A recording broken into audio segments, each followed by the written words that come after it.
చలో అందరికీ శనార్థులలో టీవీపై సమర్పించు మాస్ మల్లన్న ముచ్చట్లకు స్వాగతం. వచ్చేసిండు మీ నర్సికాక. ఇక అరుచుకుందాం రారులా ఇయాల్టి మోక. ఆగానే తెలంగాణలో కవితక్క మళ్ళీ షర్మిలక్క అయ్యేటట్టే ఉన్నది కదా ఏపీలో అయినట్టు. ఓయమ్మ ఉరువురు మంగళం మీద పడ్డట్టు మొత్తం కథ అంతా కవితక్క మీద పడ్డది అనుకో రాదురి. ఉత్తరం ఏమిటికి రాసింది వాళ్ళ అయ్యకు, ఆ ఉత్తరాన్ని లీక్ చేసింది ఎవరు మళ్ళీ ఆమె అంటారు కొంతమంది. ఆమె రాసింది ఆమె లీక్ చేసిందనే కొంతమంది అంటారు. లే ముఖ్యమంత్రి రేవంత్ రెడ్డి రాపిచ్చిండు, వాళ్ళ ఇంట్లో కయ్యం సురువైంది కాబట్టి ఇట్లా ఉత్తరం వేయించిండు అని చెప్పనేమో ఇంకో ముచ్చట అంటారు. మరి ఇంతకీ ఇది ఆస్తి పంచాయతా, వారసత్వ పంచాయతా, పదవి పంచాయతా, ఉన్న పంచాయతా, లేని పంచాయతా, ఏ పంచాయతీ అయితే ఏంది? సోషల్ మీడియాలో అయితే గిర్రా గిర్రా గిర్రా గిర్రా అందరికి సంబంధించిన పంచాయతీ లెక్క ఆగబాగం తిరుగుతున్నది. అక్కగా మొన్నటిదాకా లిక్కర్ స్కాములనే బయటికి పోయి వచ్చినుండే. ఇక ఆకాంక్షలు ఫేమస్ అయింది అనుకుంటే ఇక గిట్ల ఫేమస్ అవుతుంది అనుకుంటారు ఎవరన్నా. మరి ఇంతకీ ఏం చదవడం కావచ్చు. ఇక అయ్యేసి మొన్న వరంగల్ సభలనేమో అయ్యే చెప్పే నా వెనక సిరి నా కొడుకే అన్నట్టుగా ఆకాంక్షలు కవితకి ఇంత బగ్గు అన్నట్టుంది. కొడుకే అయితే మరి నేనేమిటికని ఇక అటు అల్లుడేమో సప్పుడు చేస్తలేడా. ఏందో మరి దీంట్లో పంచాయతో బయట పంచాయతో అర్థమైతే లేదు. కానీ ఈ జవడం అయితే జోరుగా తిరుగుతున్నది సుడురి కావాలంటే. ఇక కవిత కేసీఆర్ కు లేఖ రాష్ట్రం ముచ్చట అందరికి ఎరికేనాయి. ఇక గీ ముచ్చట ఇప్పుడు కోడై కూతుందనుకో రాదు రాష్ట్రం మొత్తం మీద. తెలంగాణ రాష్ట్ర రాజకీయాలల్లా కవితో ఇంకో షర్మిల కాబోతున్నదనే అనుమానము తెలంగాణ సమాజం నుంచి వస్తున్నదని చెప్పి ఇక మొత్తానికైతే ఎంపీ రఘునందన్ రావు చెప్పుకొచ్చిండు. తెలంగాణ రాష్ట్ర రాజకీయాల్లో కవితమ్మ మరో షర్మిల కాబోతుంది అనేటువంటి అనుమానం తెలంగాణ సమాజం నుంచి వస్తుంది. ఎందుకంటే ఈ పంచాయతీ కుటుంబ పంచాయత, రాజకీయ వారసత్వ పంచాయత, ఆస్తుల పంచాయత ఎందుకు ఆల్ ఆఫ్ సడన్ గా కవిత గారు అమెరికాలో ఉన్నప్పుడు మే 2వ తారీఖున రాసినటువంటి లేఖ ఇంతగా ప్రజల్లో చర్చనీయాంశం అవుతుందంటే ప్రజల ఆలోచన లోపల ఒక అర్థం కనబడతా ఉంది స్పష్టంగా. గిది కుటుంబ పంచాదా లేకపోతే ఆస్తుల పంచాదా లేకుంటే వారసత్వ పంచాదా? బీఆర్ఎస్ ప్లీనర్లా తన వారసుడి కేటీఆర్ అని చెప్పిండు. దీంతో కవిత కాంగ్రెస్ ఫోల్డర్లకు పోతదా అనే అనుమానం ఉన్నది. ఇక రాష్ట్ర ముఖ్యమంత్రి రేవంత్ రెడ్డి కవితతోటి లేఖ రాయించిండ్రా అనే అనుమానం కూడా మాకు బాగానే కలుగుతున్నది అని చెప్పి ఇక గీ తీరుగా మాట్లాడుకొచ్చిండులా. టీఆర్ఎస్ పార్టీ చేసినటువంటి ప్లీనరీలో తన రాజకీయ వారసుడు కేటీఆర్ అని కేసీఆర్ చెప్పకనే చెప్పిన సందర్భంలో కవిత కాంగ్రెస్ ఫోల్డ్లోకి ఏమన్నా వెళ్ళినటువంటి అవకాశం కనబడుతుందా? రాష్ట్ర ముఖ్యమంత్రి గారితో లేదా రాష్ట్ర ముఖ్యమంత్రి గారే కావాలని కవితతోటి ఉత్తరాలు రాయించినారు. ఎందుకంటే కవిత ఉత్తరం రాసిన 2వ తారీఖు రోజే ఈ ఉత్తరం కాంగ్రెస్ పార్టీకి సంబంధించిన ఒక టీవీ ఛానల్లో ఒక పేపర్ లోపల ప్రముఖంగా కనిపించింది. ఈ పరిణామాల తర్వాత కేటీఆర్ గారు హరీష్ రావు గారి ఇంటికి వెళ్లడం, బాబా బొమ్మరుదులు ఇద్దరు ఒకటనేటువంటి ఒక మెసేజ్ ని బయటికి పంపడం, తనను ఒంటరి చేస్తున్నారు బయటికి పంపిస్తున్నారు అనేటువంటి ఆలోచన వచ్చిన తర్వాత కవిత తప్పనిసరి పరిస్థితులలో కాంగ్రెస్ ఫోల్డ్లోకి పోయిందేమో అనేది తెలంగాణ ప్రజల అనుమానం. ఇక ఇప్పటికే కేటీఆర్ హరీష్ రావు సమావేశమయ్యి కవితను ఒంటరి చేస్తానన్న భావనతోటి తప్పనిసరి పరిస్థితులల్లా కాంగ్రెస్ ఫోల్డర్లకు పోయినరన్న భావన కలుగుతున్నది. ఇక బీజేపీ ముచ్చట్ల కవిత వాస్తవాలే మాట్లాడింది. ఇక బీజేపీ రోజు రోజుకు తెలంగాణలా గట్టిగా బలపడుతుంది. ఈ ముచ్చట గమనించిన ముఖ్యమంత్రి ఇక పోయిన ఎన్నికలల్లా ప్రచారం చేసిన విధంగానే బీఆర్ఎస్ బీజేపీ ఒకటే అని కవితతోటి ప్రచారం చేపిస్తాండ్రు. ఇక మాకు మొత్తం ఎరుకైంది అని చెప్పి ఇక మొత్తానికైతే గీ తీరుగా చెప్పుకొచ్చిండుల్లా. ఇక భారతీయ జనతా పార్టీ గురించి మా పార్టీ గురించి కవిత మాట్లాడడం ప్రజలలో జరుగుతుందే వాస్తవాన్నే కవిత చెప్పింది. ప్రజలలో భారతీయ జనతా పార్టీ రోజు రోజుకు బలపడుతుంది. వచ్చే ఎన్నికల తర్వాత భారతీయ జనతా పార్టీ రాష్ట్రంలో అధికారంలోకి రాబోతుంది. ఈ విషయాల్ని దృష్టిలో ఉంచుకొని భారతీయ జనతా పార్టీ బీఆర్ఎస్ రెండు కలిసి ఏదో చేయబోతున్నాయని ప్రజల్ని నమ్మించుతుంది. పోయిన ఎన్నికల కంటే ముందు పీసీసీ అధ్యక్షుడిగా ఏ ప్రయత్నాలను అయితే రేవంత్ రెడ్డి గారు కొనసాగించారో ఈ రోజు ముఖ్యమంత్రిగా కవితను మరొకసారి ఎట్లా పావుగా వాడుకుంటున్నారేమో అనేది తెలంగాణ సమాజం ఆలోచిస్తుంది. నాకున్నటువంటి అనుమానం కానీ నాకున్నటువంటి సమాచారం కానీ ముందు కవితతో పార్టీ పెట్టిస్తారు, తర్వాత వచ్చే ఎన్నికలకు వచ్చేసరికి కవిత షర్మిల గారి లాగా కాంగ్రెస్ పార్టీ అధ్యక్షురాలు లేదా కాంగ్రెస్ పార్టీతో పొత్తు పెట్టుకోవడమే చేస్తుంది. ఇది గతంలో ఈ రాష్ట్ర రాజకీయాల లోపల ఇట్లాంటి ఒక ప్రయోగం చేస్తే బాగుంటుండే అని నేను చెప్పలే. టీఆర్ఎస్ సిద్ధాంతకర్త అని చెప్పుకుంటే ఆయన ఒక టీవీ ఛానల్లో చెప్తాడు. ఇక ఏదేమైనా గాని కవిత రాసిన లెటర్ తోటి పెద్ద కోడై కూతుందనుకో రాదు రాష్ట్రం అంతా. షర్మిల కాంగ్రెస్ అధ్యక్షురాలైనట్లు కవిత కాంగ్రెస్ అధ్యక్షురాలా లేకపోతే ఇంకోటి ఏదో ఒకటి అవుతుంది. ఇది నేనంటున్న మాట కాదు, ఈ నడుమ బీఆర్ఎస్ సిద్ధాంత కర్త అని చెప్పుకున్న వ్యక్తి చెప్పిన మాటలే అని. వచ్చే ఎలక్షన్లలో బీజేపీ అధికారంలోకి రాబోతుందని కవిత ఎండార్స్ చేసినందుకు ఇక ఆమెకు దండాలు చెప్తున్నాను కూడా చెప్పుకొచ్చిండు. మరి ఇదే ముఖం లేనోడట, మోకాలు వల కొట్టుకున్నాడట. ఏమిటికాయ నువ్వు సభ పెట్టుకున్నావు జైరాబాద్లో, పెట్టుకుంటే పెట్టుకో బాగానే ఉన్నది, కానీ మరి ముందస్తుగా రైతులనే వీటికి అరెస్ట్ చేపియాలి, వాళ్ళకి సమాధానం చెప్పేందుకు నీ దగ్గర ముఖం లేదు కాబట్టి నువ్వు ఇస్తానన్న రైతు భరోసా ఇవ్వైతివి, రైతు బంధు ఇవ్వైతివి, ఏది ఇవ్వైతివి. ఆడికి పోయి నేను రైతులకు చేసిన అని అంటే వాళ్ళు ఊరుకుంటారా? అగో గందుకే రైతులను అరెస్ట్ చేయించిండని మాజీ మంత్రి హరీష్ రావు అనుకొచ్చిండు. ఈయనదేం పోయిందో ఈయన జోరుగానే అంటాడు. సందున్నది కదా ప్రతిపక్షం పార్టీ. ఇక పాలకపక్షం ఎంత చేసినా చేయకపోయినా ప్రతిపక్షం వాళ్ళకి ఏముంటుంది, ఏం చేయనట్టే ఉంటుంది. కాబట్టి సాన్రాయి మీద కొడవలు నూరనే నూరుతున్నానుకో రాదురు మాటలతోటి హరీష్ రావు ఊకుంటాడు. మొదలే మస్తు మాటలు వచ్చినోడా. ఇక అసమంటిది గింత సందు దొరికితే ఊకుంటాడా? నూరిసి పెట్టిననుకో రాదురి కత్తులు. ఇక ఆ కత్తులే ఇప్పుడు ఎట్లా వస్తున్నాయో చూడుది. ఇక మరి దీనికి రేవంత్ రెడ్డి ఏం చెప్తాడో ముచ్చట, కానీ మొత్తానికైతే రైతుల అరెస్ట్ మీద బగ్గు అన్నాడు హరీష్ రావు. ఆగో రేవంత్ రెడ్డి సర్కారు మీద మాజీ మంత్రి హరీష్ రావు దాండిగా పైరైండు పోన్రి. ముఖ్యమంత్రి జహీరాబాద్ పర్యటన సందర్భంగా రైతులను అరెస్ట్ చేసుని మస్తుగా ఖండించుకొచ్చిండు. ఇదేం పాలన పాడైంది, గిట్లుంటాది. రేవంత్ రెడ్డి పర్యటన జరిగిన ప్రతిసారి ముందస్తు అరెస్టులు నిర్బంధాలు ఎందుకు, గిదేనా ప్రజాపాలన అని చెప్పుకుంటా ఇక ట్విట్టర్ల మొత్తానికైతే గీ తీరుగా అరుచుకున్నాడు మస్తుగా. మొన్న నాగర్ కర్నూలు పర్యటనలో కూడా షెంచు సోదరులను అక్రమంగా అరెస్ట్ చేసిండ్రు. ఇవాళ జహీరాబాద్ కాడ రైతు నాయకులను అరెస్ట్ చేసిండ్రు. గింతాగముంటాది, మీరు అత్తే నిర్బంధాలు అరెస్టులుంటాయా? ప్రజాపాలన కాదు, ఏం పాలన కాదు, మొత్తం ఆగం పాలన, అరెస్ట్ల పాలన అన్నంత పని చేసిండు చూడుండ్రి. ఇక ఏడసంది దొరికితే ఆడ ఎట్టెట్లా అరుచుకుందామన్నట్టే ఉంటది కదా ప్రతిపక్షమాయే. మరి రాసుకచ్చుడైతే రాసుకచ్చుడు, మైకు పడితే దంచుకునుడు. మొత్తానికైతే ఇక కారుపాటోళ్ళు ఎవరైనా సరే కాంగ్రెస్ వాళ్ళ మీద కర్రగాల్చి వాత పెట్టినంత పని చేస్తుండ్రని చెప్పుకురావాలి. గిది ప్రజాపాలన కాదు, ప్రజలను పీడించే పాలన. ప్రజాస్వామ్యంలా ప్రతి పౌరునికి తన వేదనను వ్యక్తపరిచే స్వేచ్ఛ ఉండాలి. కానీ ఏడున్నది, ఏడి కాడ అరెస్టులు వేయబడుతుంది అని చెప్పి హరీష్ రావు గీ హక్కును హరించుడు మస్తు దుర్మార్గం అని. నిర్బంధాలు, కంచెలు, ఆంక్షలు, అరెస్టులు లేకుండా ముఖ్యమంత్రి పర్యటన జరిగే పరిస్థితి లేదా అని చెప్పి విమర్శించుకొచ్చిండుల్లా. అక్రమంగా అరెస్ట్ చేసిన రైతు నాయకులను ఎమ్మటిని విడుదల చేయాలని రాష్ట్ర సర్కార్ని ఇక మొత్తానికైతే డీజీపీని డిమాండ్ చేసిండు హరీష్ రావు. అటు వాళ్ళు ధరణి తెచ్చిందా, ఇటు భూభారత్ తెచ్చిందా, ఎవరు తెచ్చిరో కానీ ఏళ్ళ పడంతరా నా భూమి సమస్య అయితే తీర్చలేదా? సర్కార్ ఆఫీసుల చుట్టూ తిరిగి సర్కారు ముల్లోలే సీకిపోయినా, నా చెప్పులు అరిగిపోయినాయి. ఇక ఈ భూమి తచ్చిపోయేటట్లేదు, ఇక మీరు చేస్తారా చేయరా? కాదంటే చెప్పు. ఇక నేను ఈ ట్యాంక్ ఎక్కి దూకి సస్తాను. ఒక ఆయన ట్యాంక్ ఎక్కింది అనుకోరా, అది నీళ్ళ ట్యాంక్ ఎక్కిండు. ఇక ఆ కాంచాలు అందరూ పరిశానలో పడరు. అయ్యో దుంకకాయ కింద పడతావు, కాలు రెక్కలు ఇరితే పానాలు పోతాయనేమో. ఇక ఉంటేంది లేకుంటేంది, ఈ సమస్య పరిష్కారం అయితే లేదు, భూమి తచ్చిపోయితే లేదేమో ఆ రైతు. మరి ఇక ఎట్లా చేసిరా? ఆఖరికి అధికారులు ఆయన అమ్మాయి అని బతిలాడిరా, పోలీసు వాళ్ళు వచ్చిరా, మరి భూమి తేలుస్తారా తేల్చారా? ఇక చూడురి, ఏ సర్కార్ ఎక్కితేంది, ఏ సర్కార్ దిగితేంది, ఎవ్వరున్నా రైతు పరిస్థితి గాడికే వచ్చే. భూమి సమస్య ఇంకా గిన్నేళ్ల సంది తీర్చకుండా రైతులు ట్యాంకర్లు ఎక్కి దుంకి సస్తారు అంటుంటే కూడా పట్టించుకొని పాపాన పోరా. ఏం ఎక్కడ ఉన్నాము, ఏ దేశంలో ఉన్నాము, ఏం కథ ఏం అర్థమైతే లేదు పోరి. ఓ దిక్కేమో దేశం బాగుపడుతుంది ముందరికి పోతుందని మోటార్లు చెప్పినట్టు చెప్తారు మైకులు పెట్టుకొని.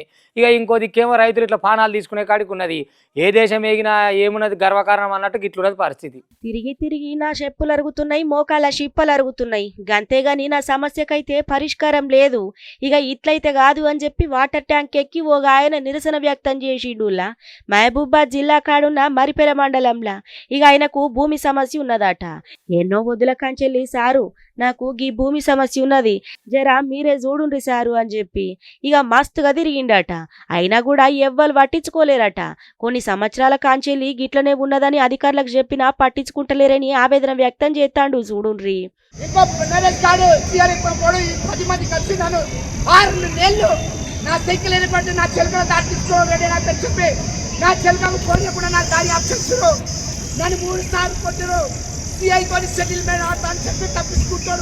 ఆగు చూసిన రానుల్లా. ఇక రెవెన్యూ అధికారులు తన సమస్యను పరిష్కరించేటట్లు జర్రంతా నా మీద దయ చూపాలా, లేకపోతే ఇక నాకు షావే చరణ్యం అని చెప్పి చెప్పుకొస్తాండు. ఇక మొత్తానికైతే ఇట్లయితే కాదు, ఎన్నొద్దులు తిరగాలి, తిరిగి చెప్పులు అరుగుతున్నాయి, మోకాళ్ళ షిప్పలు అరుగుతున్నాయి. కానీ ఇక సమస్యకు పరిష్కారం అయితే దొరికేటట్లు లేదు, ఇట్లయితే కాదని చెప్పి ఆటర్ ట్యాంక్ ఎక్కి ఇక గీ తీరుగా నిరసన వ్యక్తం చేసిండుల్లా. మంచి పంతులే ఉన్నాడు ఈయన ప్రిన్సిపల్ సారు. మా బల్లె పోరగాళ్ళు ఈసారి ఉత్తీర్ణత శాతం పెరిగితే మొత్తం దేవునికి గుండు కొట్టిస్తాను మొక్కున్నాడట. మొక్కున్నాడు ఊకే మొక్కుకోవాలన్నా పోదామన్నారు అందరినీ తీసుకొని పోయిండట. అటెనక సీరు పంతులు అందరికి కొట్టించిండట. ఎందుకంటే ఫ్రీగానే వచ్చింది ఎండాకాలం తిన జుట్టు లేకుండా మంచిగా ఉంటుందని పంతులు కూడా ఒప్పుకున్నట్టున్నారు. ఇక నాలెక్క తలపాగనో టోపో పెట్టుకొని తిరగొచ్చు కదా ఎండకు. ఇక పని ఫ్రీగా వచ్చిందా. ఇక చూడు పంతులే గిట్లు ఉన్నారు. మొత్తానికి అయితే స్కూల్ ఉత్తీర్ణత పెరిగితే మంచిగా దేవునికి తలనీలాలు ఇస్తానని మొక్కిండట. అదే లెక్కల ఒక్కడు మొక్కొని అందరికి కొట్టించిందంటే మామూలు ప్రిన్సిపాల్ అయినా అబ్బాబ్బా మామూలుగా లేదు సార్. అట్టే పనికి అంతా తిప్పుకరా రాదు. ఆ తిరుపతి, శ్రీకాళహస్తి, ఇక తెలంగాణలో, ఆంధ్రాలో అన్ని ఉన్న దేవాలయాలు తిప్పుకరా. నీ పేరు చెప్పుకొని వాళ్ళని మొక్కులు తీర్చుకుంటారు పాపం. అగో గట్లున్నది కథ.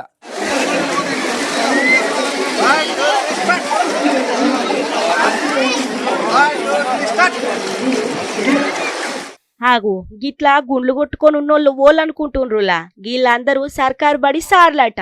చదువు చక్కగా రాకపోతే మందలించే టీచర్లున్నారు, ఇక కొట్టే సార్లున్నారు, మేడంలున్నారు. కానీ స్టూడెంట్స్ పాస్ అయితే గుండు కొట్టించుకొని మొక్కు చెల్లించుకునే సార్లున్నరానుల్లా. కానీ ఈ భువనగిరి జిల్లా కాడున్న తుర్కపల్లి మండలము దత్తాయపల్లి కాడ అయిందులో గీ ముచ్చట. ఇక గాలి స్కూలున్న విద్యార్థులందరూ 10వ తరగతి చదివి పాస్ అయితే గుండు కొట్టించుకుంటామని చెప్పి పెద్ద సారు శేఖర్ గౌడ్ మొక్కుకున్నాడట. పాస్ అవ్వుడుతోటి ఇంకేమున్నది, సార్లందరు కలిసి తిరుమల శ్రీవారిని దర్శించుకొని మొక్కు తీర్చుకున్నారట. చూడుండ్రి.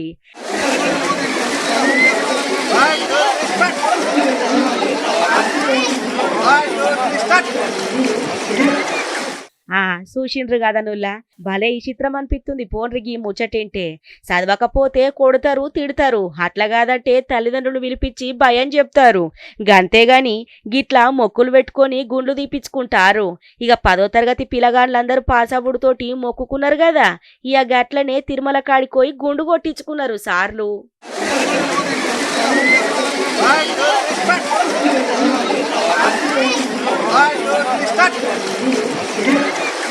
మరి ఇది ఆగానికో మంచుకో కానీ ఎండాకాలం వెళ్ళకముందే ఆనకాలం అయితే జ్వరపడ్డది. ఇక ఇదివరకే నిన్న చూస్తున్నాం కదా రైతుల పరిస్థితి. పొద్దుగందాక ఎండ, తెలందాక వాన అన్నట్టుగా మీదికెళ్ళి వానలు పడతాలకు అటు తుంగభద్ర కానీ, శ్రీశైలం కానీ, ఇటు కానీ అటు కానీ వరద పొంగులు పొంగుతున్నది అనుకో రాదురి. ఇక సుంకేశిలా ఇవన్నీ నిండుతున్నాయట. గేట్లు ఎత్తాలా ఏం కథ అని వాళ్ళు చూస్తున్నారట. మరి ఆనకాలం జ్వరపడకముందే, ఆనకాలం రాకముందే వరదలు వచ్చేసినాయి అంటే మరి ఇక రేపు ముందుగాల పంట వేస్తారా, మరి లేకపోతే ఉన్న పంటలు ఆగమవుతాయా, ఎట్టయితుందో ఏం కథో. కానీ జలకాలం అయితే సంతరించుకున్నదిలా. ఇక మరి మొత్తం వానకాలం వచ్చేసరికి మళ్ళీ చలి జ్వర పడుతుందా. కానికాలం అంతా ముందర పడి అటు ఇటు కాకుండా కరోనా కాలం కూడా జ్వర పడుతుంది. కాబట్టి జర పైలంతో ఉండుర్రి. జనాలు చేసే తప్పులకే కాలం కూడా ఏళ్ళకి అయితలేదు. మనం ఏమో అవుతుందిగా బాగానే అని మురిసి ముప్పందం అవుతున్నాం. వెనక సీరి ఏదైనా ప్రమాదాలు వస్తే మటుకు లాక్డౌన్లు పెట్టుకొని ఇళ్ళలో కూర్చుంటున్నాం. ఇదంతా మనసు తప్పు కాకపోతే ఏంటిది, అయ్యటాలకు కావాలి కాలం. ముందే అవుతుందంటే ఏం కథ ఉన్నదో జర పైలం. ఈ త్యాప ఎండాకాలం పోకముందే ఆనకాలం వచ్చింది. ఎక్కడికక్కడ మస్తుగా ఆనలు పడుతున్నాయి. ఈ ఆనలతోటి రోడ్లు కూడా చెరువు లెక్క కాబట్టినాయి. ఇక మరి మస్తేళ్ల తర్వాత సీజన్ కు ముందే ఆనలు వడుడుతోటి ఎక్కడికక్కడ ప్రాజెక్టులన్నీ నిండిపోయినాయి అనుకోరాదుర్రి. గత 5 రోజుల కాంచెల్లి ఎడతెరిపి లేకుండా, ఇరాం లేకుండా, రికాం లేకుండా, చిన్నగా కూడా గెరివియకుండా ఆనలు వడుడుతోటి ప్రాజెక్టులు జలకలను సంతరించుకుంటున్నాయి. ఇక మీదికేని తుంగభద్ర, కిందికేని శ్రీశైలం, సుంకేసుల రిజర్వాయర్లకు వరద ప్రవాహం మస్తుగా మొదలైందుల్లా. ఇక తుంగభద్రకు వరద రావుడుతోటి సుంకేసుల డ్యాం గేట్లు ఎత్తి కిందికి నీళ్ళు ఇడిసబెడుతుండ్రులా. ఇక చూడుండ్రి కావాలంటే ఆగో చూసిన రానులా. ఎక్కడికక్కడ ప్రాజెక్టులు నిండి మొత్తానికైతే వాగులు వంకలు పారుతున్నాయనే చెప్పాలా. 5 వద్దుల కాంచెల్లి గెరివియకుంట పడుతున్న వానతోటి ప్రాజెక్టులు మంచిగా జలకలను సంతరించుకున్నాయి. ఇక మరి కాలం ముందే వచ్చింది కదా. ఎండాకాలం అయిపోక ముందే ఆనకాలం జొచ్చుకొచ్చే. ఎండలు మస్తుగా కొట్టి మాడవలిగే టాళ్ళగీది. ఇప్పుడు గిట్ల ఆనలు అందుకునుడుతోటి ప్రాజెక్టులన్నీ గిట్ల కళని సంతరించుకున్నాయుల్లా. ఇక అయిపోయి ఒడుస్తున్న అదమ్మ రైతు రామాయణం రోజు చెప్పినా అయిపోతలేదు. ఏదో ఒక జిల్లాలో ఏదో ఒక తీరుగా ఎట్లనో గట్లా వానలు వాడో మొలకలెత్తో ఆ సర్కారు ధాన్యం కొనకనో, కళ్ళంలో అమాలు లేకనో, బస్తాలు దొరకకనో ఏదో ఒక రందిలో రైతు అయితే నష్టపోతున్నాడు. సర్కారుకి ఏమో నష్టం ఉన్నదో లేదో తెలియదు. కానీ మరి రైతు నష్టాన్ని, రైతు కష్టాన్ని ఎవరు తీర్చాలి అంటే సర్కారే. మరి వాళ్ళు ఏమో సపోర్ట్ చేస్తలేరా. ఇక మేము ఏం చేయాలి, వాళ్ళు సపోర్ట్ చేయనప్పుడు మా ఇంట్లో పెళ్ళో పిల్లో అప్పో సప్పో ఏదో చేసి కాయ కష్టం చేసుకొని ఆరగాలను చెమట తీసి పంటను వేసుకుంటే ఇదేమో రోడ్డు పాలైపోయి మేము ఏం చేయాలని రైతన్నల మనసు ఆగుతుందా. ఇక వాళ్ళు రోడ్డు ఎక్కి ధర్నకు దిగబట్టిది. వీళ్ళు సపోర్ట్ చేయరా, వాళ్ళు ధర్నకు దిగబట్టి అవ్వట్లేమో రోజుంత మొలకెత్తి ఆగం కాబట్టి ఎవరు పట్టించుకోవాలి, ఎట్లా పట్టించుకోవాలి, ఏం చేయాలి రైతు. రోజుకో జిల్లాల తెలంగాణ మొత్తం ఇదే లొల్లున్నది. మరి ఎందుకు అవుతున్నది ఇట్లా? ఎవరు ఆలోచన చేయాలి, ఎవరు రైతును బయట వేయాలి చెప్పురి. ఇక జైతాల జిల్లా కాడున్న తిప్పన్నపాట ఊర్ల రైతులందరు కలిసి ధర్నాకు దిగిండ్రులా. ఇక ధర్మపురి నుంచి జైతాల పెద్ద రోడ్డు ఉంటది కదా, ఇక రోడ్డు మీద కూర్చొని అడ్ల బస్తాలన్నీ రోడ్డుకు అడ్డంగా పెట్టి నిరసన తెలిపిండ్రు. కొనుగోలు సెంటర్ల మొలకెత్తిన ధాన్యాన్ని తీసుకొచ్చి నిరసన చేసిండ్రు చూడుండ్రి. నెల రోజులైతున్నా కూడా అడ్లని కొనకపోతిరి, ఇప్పుడే మాగం చేతిరి. అధికారులు వచ్చి హామీ ఇచ్చేదాకా కదిలేదే లేదని చెప్పి రైతులైతే ధర్నాకు కూసున్నారులా. ఇక ఎండకు ఎండబట్టే ఆనకు దడబబట్టే మొలకెత్తిన ధాన్యాలతోటి రైతుల అవస్థలు గిట్లున్నాయి చూడుండ్రి. మరి గత వారం క్రితం నుంచి వెళ్ళి ఐక్యాప్ సెంటర్ కట్టమీన ఉన్న అడ్లను ఆపి మడ్లల వడ్లను జోకూరి అన్నా కానీ అధికారులు ఎవరు పట్టించుకోవడం లేదు. అలాగే సాగర్ సార్ ఇవి వడ్లు నానిపోయినాయి అన్న బయలు మిల్లుకు మాట్లాడాలంటే మీరు ఎవరిని అడిగి పోసిరు అంటారు సార్. ఇది ఏదైనా అధికారులు సుతా పట్టించుకోవట్లేదు సార్. మరి రైతులు మేము ఎక్కడ, ఇక మీరు రైతు రోడ్డు మీదకి ఎక్కి ఎక్కడమైనా మా పరిస్థితి ఏంటి? దీన్ని ఎవరికి ఫోన్ చేసినా పట్టించుకోవడం లేదు. 15 రోజుల క్రితమే వడ్లు మ్యాచర్కి వచ్చినాయి. బరదాని ఏమంటే రేపిస్తాం మాపిస్తాం అని 15 డేస్ జరిపినారు. 15 రోజులు జరిపిన తర్వాత సుతా బరదాని ఏమంటే రేపిస్తాం లారీ వచ్చింది ఇలా అని అన్నారు. గత 3 రోజుల క్రితం నుంచి వర్షం కొడితే వర్షంలో మొత్తం నానిపోయి వాటర్ నిండిపోయినాయి. ఈ నిండినా కానీ 1 కిలో కటింగ్ కాయన ఒప్పుకుంటాం, ఆయన బయలు మిల్లుకి మాట్లాడమంటే మాట్లాడట్లేదు. ఆగో చూసిన రానుల్లా. మరి ఎవరు చూస్తారు చెప్పుని రైతన్న బాధను? నెల రోజులైతుంది అడ్లు తీసుకొచ్చి కళ్ళలలో పోసి. ఇక అప్పుడు ఇప్పుడు చిన్నగా మెల్లగా చెడగొట్టు వానలు కొట్టబట్టి ఇక వారం దినాల కంచైతే నేరి అధ్వానము. తెల్లారితే పొద్దుగుక్తే చిన్నగా మెల్లగా అనుకుంటా లగాంచి ఆనబడబట్టే గెరివియకుంటా ఇరాం లేకుంటా ఎట్లా పడుతుందో అందరికి ఎరికేనాయే. ఇక గట్ల తడుచుకుంటా మొత్తానికైతే ఎండ కొట్టకపోయేసరికి ఎక్కడ ధాన్యం అక్కడ మొలకలచ్చి ఆగం మీద ఉన్నాయుల్లా. ఇక ఇట్లయితే ఎట్లా?